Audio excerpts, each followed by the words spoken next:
दोस्तों बात करने वाले हैं बिहार डीएलएड एडमिशन काउंसलिंग प्रक्रिया के बारे में। जी हाँ फ्रेंड्स, आप सभी जानते ही हैं कि बिहार डीएलएड का जो काउंसलिंग का प्रक्रिया है ना, उसे स्टार्ट कर दिया गया है। इसका नोटिफिकेशन भी जारी कर दिया गया है। इस वीडियो में हम बात करेंगे कि कैसे आपको इसके लिए अप्लाई करना है। मतलब आप समझिए कि काउंसलिंग के लिए भी आपको अप्लाई करना पड़ता है और उसके लिए भी आपको एप्लीकेशन फॉर्म फी भी देना पड़ता है। कितना फॉर्म फी लगेगा, कौन से लोग इसमें अप्लाई करेंगे और काउंसलिंग क्या है, काउंसलिंग कैसे होता है और काउंसलिंग के बाद का एडमिशन प्रोसेस क्या है, तो हर एक जानकारी आपको स्टेप बाय स्टेप इस वीडियो में मैं देने वाला हूँ।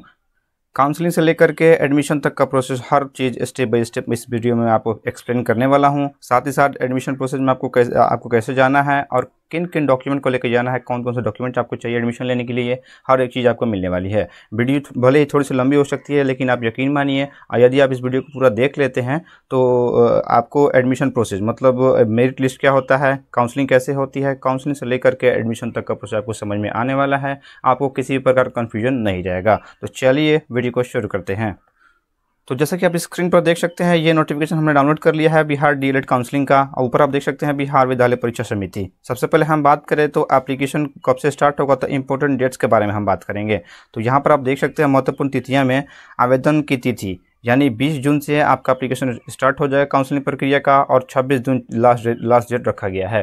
तो आपको करना क्या है कि लास्ट डेट का आपको वेट नहीं करना है। आप 20 तारीख से ही शुरुआती ही फेज से लग जाइए अपने फॉर्म को अपने एप्लीकेशन करने में, ताकि लास्ट डेट का वेट ना करें और साइड बाद में डाउन ना हो। तो ये हो गया 20 तारीख से 20 जून से इसका फॉर्म भरना स्टार्ट हो जाएगा काउंसलिंग का और 26 जून लास्ट डेट रखा गया है। इसके बाद प्रथम चयन सूची जारी होने की तिथि, मतलब जो पहला मेरिट लिस्ट आएगा ना, वो 2 जुलाई को आपको मेरिट लिस्ट आएगा। अब मेरिट लिस्ट क्या होता है कि आप काउंसलिंग के लिए फॉर्म अप्लाई करेंगे और विभाग क्या करेगा, शिक्षा विभाग ना, कि एक कटअप रखेगा कि इतने कटअप के अंदर जितने लोगों का मार्क्स है उन लोगों का लिस्ट निकलेगा उतने लोगों का यहाँ पर एडमिशन हो जाएगा। जाकर अपना काउंसलिंग करवा करके अपना एडमिशन ले सकते हैं। तो पहला जो मेरिट लिस्ट आएगा 2 जुलाई को आने वाला है और नामांकन की तिथि 2 जुलाई को आपका आ जाएगा और 3 जुलाई से आपका एडमिशन होना शुरू हो जाएगा। 20 से आप फॉर्म भरेंगे 26 तक, 2 जुलाई को आपका पहला मेरिट लिस्ट आएगा और 3 जुलाई से आपका एडमिशन स्टार्ट हो जाएगा, 3 जुलाई से लेकर के 8 जुलाई तक। ठीक है, पहला मेरिट लिस्ट आ गया। मैं आपको इसमें क्लियर बता दूं कि इसमें तीन आपका मेरिट लिस्ट आने वाला है। तो यदि आप अप्लाई करते हैं और पहला मेरिट लिस्ट में आपका नाम नहीं आता है तो आपको बिल्कुल भी घबराने की आवश्यकता नहीं है। आप सेकेंड लिस्ट और थर्ड लिस्ट का भी वेट कर सकते हैं। हो सकता है आपका पहला में नहीं है तो दूसरा में आ जाए, दूसरा में नहीं है तीसरा में आ जाए। तो इस तरीके से होता है इसमें। तो यहाँ तक हम आ गए कि आपका 3 जुलाई से स्टार्ट हो जाएगा पहला एडमिशन मेरिट लिस्ट का। उसके बाद प्रशिक्षण संस्थान द्वारा पोर्टल पर लॉगिन कर अंतिम रूप से सीट अपडेशन किया जाएगा। अब देखिए, जब आपका पहला मेरिट लिस्ट आ जाएगा और 3 जुलाई से लेकर के 8 जुलाई तक आपका एडमिशन प्रोसेस हो जाएगा। इसके बाद देखिए कि संस्था के कितने हमारे पास सीट बाकी हैं, उस सीट को 9 जुलाई को अपडेट कर दिया जाएगा पोर्टल पर और उसी हिसाब से अगला लिस्ट जारी किया जाएगा। उम्मीद है आपको चीज़ें क्लियर हो रही होंगी। इसके बाद हम आगे बात करते हैं विद्यार्थी द्वारा नामांकन के पश्चात स्लाइड अप की प्रक्रिया के लिए ऑनलाइन आवेदन की अवधि। अब स्लाइड अप क्या होता है ना, जैसे मान लीजिए आपका नाम है पहला मेरिट लिस्ट में और जो कॉलेज में आपका दिया गया है, आप चाहते हैं कि वो कॉलेज में आप एडमिशन नहीं, मतलब मनपसंद आप चाहते हैं तो वो उस कॉलेज का के लिए आप क्लेम कर सकते हैं। पहले जाकर एडमिशन ले लीजिएगा। उसके बाद से आप यहाँ पर देखेंगे, यहाँ पर स्लाइड अप का दिया गया ऑप्शन, स्लाइड अप आप 3 जुलाई से ही अप्लाई कर सकते हैं। तो अप्लाई करवा के आप इसमें बता सकते हैं कि हमको ये कॉलेज नहीं चाहिए, हम दूसरा कॉलेज में अपना एडमिशन करना चाहते हैं। तो मनपसंद कॉलेज में भी आप अप्लाई कर सकते हैं कि हमको इस कॉलेज में अपना एडमिशन लेना है। तो ये भी एक प्रक्रिया रखा गया है इसमें।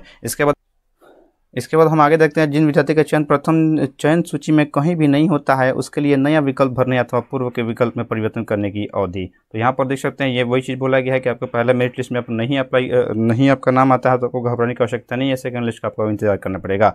इसके बाद द्वितीय सूची जारी करने की तिथि 12 जुलाई को आपको दूसरा मेरिट लिस्ट जारी कर दिया जाएगा। उसमें आपको नाम मिलाना है। ठीक है, अगर आपका नाम आ जाता है तो द्वितीय लिस्ट के हिसाब से जो आपका एडमिशन प्रक्रिया है वो 13 जुलाई से 16 जुलाई के बीच आपका एडमिशन होने वाला है द्वितीय मेरिट लिस्ट का। उसमें आपका नाम होगा, जाकर अपना एडमिशन आप करा सकते हैं डॉक्यूमेंट ले जाकर। अभी कौन कौन से डॉक्यूमेंट आपको लेके जाना है वो भी मैं आपको जिक्र करने वाला हूँ आपको, तो बने रहना है आपको वीडियो के अंत तक। इसके बाद दूसरा एडमिशन प्रोसेस यहाँ पर कंप्लीट हो जाएगा। तो इसके बाद जितनी भी सीटें बचेंगी ना, फिर से यहाँ पर विभाग क्या करेगा, 17 जुलाई को अपडेट करेगा कि अभी भी इतना सीट बाकी हैं। इसके अतिरिक्त इसके बाद फिर से आपका तृतीय यानी तीसरा मेरिट लिस्ट जारी किया जाएगा जाएगा। मैंने स्टार्टिंग में ही बताया कि 3 लिस्ट जारी किया जाएगा, 3 मेरिट लिस्ट आता है इसका। इसके बाद 19 जुलाई से आपका 19 जुलाई को तीसरा लिस्ट आएगा और 20 जुलाई से आपका 20 जुलाई से लेकर 22 जुलाई तक आपका तीसरा मेरिट लिस्ट का एडमिशन होना शुरू हो जाएगा। इसके बाद ये हो जाएगा और तीसरा लिस्ट आने के बाद होता क्या है कि फिर से ये लोग अपना अपडेट करेगा कितने सीटें रह गई और सीट बची हैं या फिर नहीं बची हैं। तो लास्ट में एक ऑप्शन होता है स्पॉट एडमिशन का, तो वहाँ तक का भी आप वेट कर सकते हैं। 3 मेरिट लिस्ट आने के बाद एक स्पोर्ट एडमिशन भी होता है, तो वहाँ तक भी आप वेट कर सकते हैं। कहीं हो सकता है इस तीनों लिस्ट में आपका नहीं नाम नहीं है तो स्पोर्ट एडमिशन में कुछ आप अपना एडमिशन ले सकते हैं अगर नाम आपका आता है तो। अब ये तो हो गई कि मतलब फॉर्म्स आपको कब से भरना स्टार्ट हो जाएगा, मेरिट लिस्ट कब आएगी और कब आपका एडमिशन होने वाला। अब हम बात करने वाले हैं कौन कौन से लोग इसके लिए अप्लाई करेंगे काउंसलिंग के बारे में। अब देखेंगे आपका 120 नंबर का पेपर था, जाहिर सी बात है सब लोगों का कटअप के अंतर्गत नहीं आता होगा, किसी का 60 आया होगा, किसी का 58, 60, 42 ऐसे करके आया होगा। तो कौन लोग आप अप्लाई कर सकते हैं, क्योंकि ऐसा तो नहीं है इसमें फ्री में अप्लाई होने वाला है, आपका इसमें पैसा भी लगेगा। कितना पैसा लगेगा मैं इसके बारे में आपको जिक्र कर देता हूँ। ऊपर आप देखेंगे ना यहाँ पे कैटेगरी वाइज यहाँ पर फी लगेगा। आप यदि आप EWS, BC, EBCM सामान्य वर्ग जनरल कैटेगरी चाहते हैं तो आपको 500 रुपये का शुल्क यहाँ पर जमा करना पड़ेगा काउंसलिंग फॉर्म भरने के लिए। इसके बाद SC ST 350 रुपये देना पड़ेगा और दिव्यांग लोगों के लिए मतलब PWD जो कैंडिडेट हैं उनको 350 रुपये लगेगा और जनरल OBC BC जो कितने कैंडिडेट उनको 500 रुपये देना पड़ेगा। इसके तरह यहाँ पर देखेंगे 20 जुलाई से इसका फॉर्म भरना स्टार्ट हो जाएगा काउंसलिंग का। तो सबसे इंपॉर्टेंट चीज़ यही है कि 20 जून का आप वेट कीजिए और 20 जुलाई आज हो ही गया। मैं आज ही इस वीडियो को रिकॉर्ड कर रहा हूँ, तो आज से इसका फॉर्म भरना स्टार्ट हो जाएगा। इस वीडियो के बाद मैं एक और वीडियो लाऊंगा कि जिसमें आपको काउंसलिंग के लिए कैसे आपको फॉर्म को फिल करना है, स्टेप बाय स्टेप आपको सारी चीज़ें उसमें बताऊंगा कैसे आप अप्लाई कर सकते हैं। तो इसके लिए आपको निश्चिंत रहना है, बस जुड़े रहना है मेरे चैनल से। मैं आपको सेपरेट वीडियो लाऊंगा कैसे आपको फॉर्म को अप्लाई करना है काउंसलिंग के बारे में, तो आपको घबराने की आवश्यकता नहीं है। ठीक है, ये सारी चीज़ें हो गई। अब कब से आपका फॉर्म स्टार्ट होगा, अब कितना पैसा लगेगा, ये चीज़ें हो गई। हम बात करने वाले हैं कौन से लोग इसके लिए अप्लाई करेंगे। तो यहाँ पर देखेंगे प्रशिक्षण संस्थाओं में नामांकन हेतु प्रशैक्षिक योग्यता उच्च माध्यमिक 10+ अथवा उसके समक्ष परीक्षा में कम से कम 50 अंक वाले उम्मीदवार DELED पाठ्यक्रम में प्रवेश के लिए पात्र हैं। मतलब आपका 50% मार्क्स होना चाहिए 10+2 में। सेकंड क्रय नामांकन है तो सभी आरक्षित कोटि निःशक्त उम्मीदवारों के लिए अर्हता अंकों में 5% की छूट होगी। तो ये 5 अंक का छूट रहने वाला है। यदि आप ऐसे कैंडिडेट है आरक्षित कोटि वाले तो यहाँ भी आप देख सकते हैं। इसके बाद आप 50% अंकों के लिए मौलवी की परीक्षा पास करने वाले उर्दू अभ्यर्थी DELED पाठ्यक्रम में नामांकन के लिए पात्र होंगे। जो मौलवी के यहाँ पर परीक्षा हुआ था उसमें देख सकते हैं 50% का कुछ है। आप ऐसा कैंडिडेट है तो आप यहाँ पर इसके बारे में पढ़कर समझ सकते हैं। इसके बाद वैसे अभ्यर्थी जिन्होंने 10+2 में वोकेशन कोर्स के अंतर्गत योग्यता हासिल की है अथवा जिन्होंने माध्यमा के बाद इंटर 10+2 अथवा फोकानिया के बाद इंटर +2, ये सारी चीज़ें टर्म्स एंड कंडीशन दिया गया है। आप इसे पढ़कर अपने हिसाब से समझ सकते हैं। तो क्या क्या क्वालिफिकेशन आपको चाहिए। रही बात इसकी एज लिमिट की, तो आप देखेंगे एज लिमिट आपका 17 हो गया है तभी आप इस काउंसलिंग के लिए अप्लाई कर सकते हैं। 17 से आपका कम है तो आपका एडमिशन नहीं हो पाएगा। ये चीज़ आप ध्यान में रखेंगे। अब हम बात करते हैं कि आप जानते हैं इसमें दो तरह का कॉलेज होता है। यदि आपका सरकारी कॉलेज में हो जाता है तो उसका अलग फ़ी है, और यदि आपका सरकारी में नहीं होता है, प्राइवेट में एडमिशन होता है तो उसका अलग अलग यहाँ पर फ़ी भी देखने को मिल जाता है। जैसे कि यहाँ पर देखेंगे 6 नंबर पॉइंट में निजी प्रशिक्षण संस्थान में 2 वर्षीय DELED कोर्स के लिए अधिकतम शुल्क संयुक्त सचिव शोध एवं प्रशिक्षण शिक्षा विभाग के पटना के ज्ञापन 12 प्रशिक्षण 1/2016 अंश इतना के अनुसार।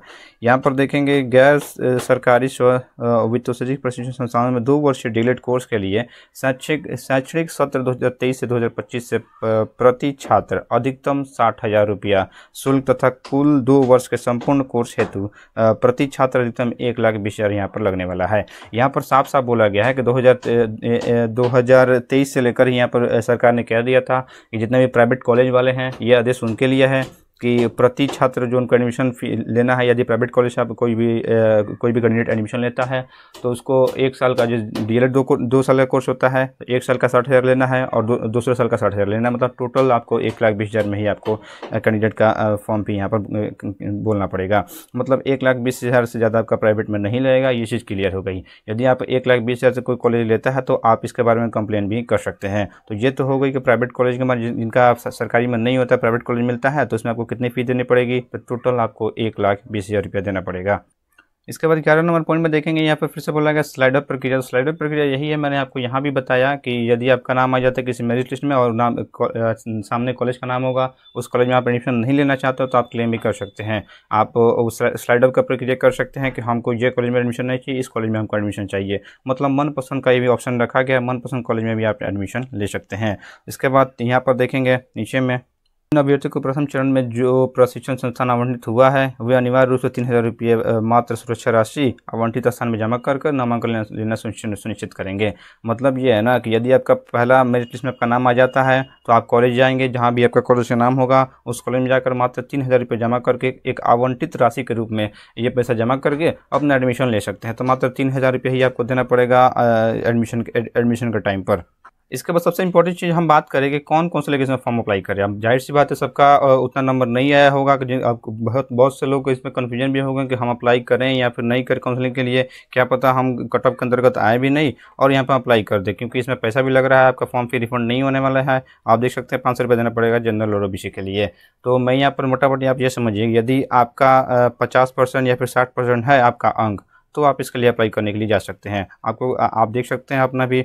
और इसमें आप जानते ही हैं कि 120 नंबर का पेपर था, तो उसका 50% हम बात करें तो यानी आपका 60 नंबर, तो 60 नंबर इसके अंतर्गत आपका नंबर वगैरह आया है तो आप काउंसलिंग के लिए अप्लाई कर सकते हैं। हो सकता है आपका नाम इसमें आ जाए। चांस लेने में क्या जाता है, 500 रुपये ही जमा करना बस। जनरल और ओबीसी वाली को SC ST है तो आपके लिए और यहाँ पर बेनिफिट है, 350 में ही हो जाएगा।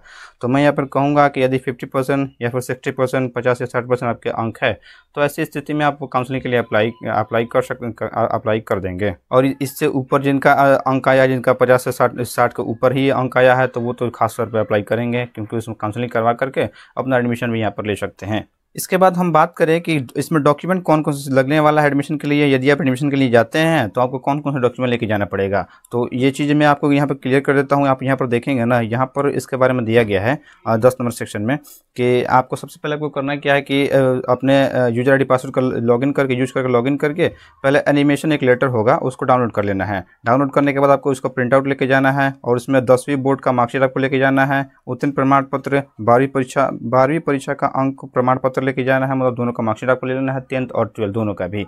इसके बाद महाविद्यालय का प्रतिज्ञा पत्र, मतलब जो होता है ना लिविंग सर्टिफिकेट, उसको आप भी लेके जाएंगे। इसके बाद बगल में कहा गया है कि प्रवचन प्रमाण पत्र, मतलब प्रवचन को आप यूँ समझिए जिसको प्रोविजनल बोला जाता है इंग्लिश में, और आचरण प्रमाण पत्र, कैरेक्टर सर्टिफिकेट भी आपको लेके जाना है। तो बारी बारी से ये चीज़ों को समझते चलिए। यहाँ पर उसको इसके बारे में दी गई है कि कौन कौन से डॉक्यूमेंट आपको लेके जाना पड़ेगा। इसके बाद आचरण प्रमाण पत्र, कैरेक्टर सर्टिफिकेट हो गया। इसके बाद जाति प्रमाण पत्र आपको लेके जाना है तथा कोई अन्य प्रमाण पत्र जो आवंटित संस्थान द्वारा मांगी जाए।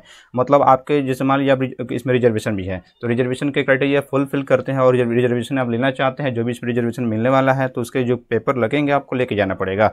तो आप करेंगे कि क्या, वीडियो को यहाँ पर पॉज करके यहाँ पर देखेंगे 10 नंबर के सेक्शन में, यहाँ से लेकर यहाँ तक अपने खुद से भी पढ़कर अपने समझ सकते हैं कि कौन कौन से डॉक्यूमेंट आपको यहाँ पर देने पड़ेंगे। इसके बाद यहाँ पर बोला गया है कि पासपोर्ट आकार के 5 रंगीन फोटो भी लेकर जाना है। 5 फोटो ले लेंगे रंगीन और संबंधित प्रचार संपर्क में कर अपना नामांकन कराएंगे और कॉलेज में जा करके आपको अपना नामांकन करवा लेना है। तो ये आप देख सकते हैं, यहाँ पर वीडियो पॉज करके आप अपने हिसाब से अच्छी तरीके से समझ सकते हैं। तो हमने ये भी बात कर लिया कौन कौन से डॉक्यूमेंट आपको चाहिए। उम्मीद है जितनी भी मैंने चीज़ें आपको यहाँ पर बताई है वो सारी चीज़ें क्लियर हो गई होंगी। यदि आपको और भी कुछ जानकारी चाहिए इसके बारे में तो आप हम कमेंट करके बता सकते हैं, मैं और भी चीज़ों को यहाँ पर क्लियर कर दूंगा। तो मोटा मोटी आप समझ लीजिए कि इसमें 3 लिस्ट आता है, सबका डेट दिया गया है कि पहला मेरिट लिस्ट कब आएगा, दूसरा कब आएगा, तीसरा कब आएगा, और नाम आपका आ जाता है तो आपको कैसे आपको एडमिशन के लिए जाना है, कौन कौन से डॉक्यूमेंट लेके जाना है, हर एक चीज़ मैंने आपके सामने रखा। और मान लीजिए आपका मेरिट लिस्ट में नाम आ गया और आप जाएंगे कॉलेज में एडमिशन लेने के लिए और उस समय मात्र 3,000 रुपये लेकर जाएंगे। 3,000 रुपये को आवंटित राशि के रूप में जमा करेंगे कॉलेज में और अपना एडमिशन ले सकते हैं। मतलब शुरुआती टाइम एडमिशन के टाइम पर आपको बस 3,000 रुपया ही देना पड़ेगा। तो ये सारी चीज़ें थी नोटिफिकेशन में जिसको मैंने आपके सामने रखी। उम्मीद है वीडियो आपको पसंद आई होगी। पसंद आई है तो वीडियो को लाइक कर दीजिए, चैनल को सब्सक्राइब कीजिए और अपने दोस्तों के साथ शेयर कीजिए।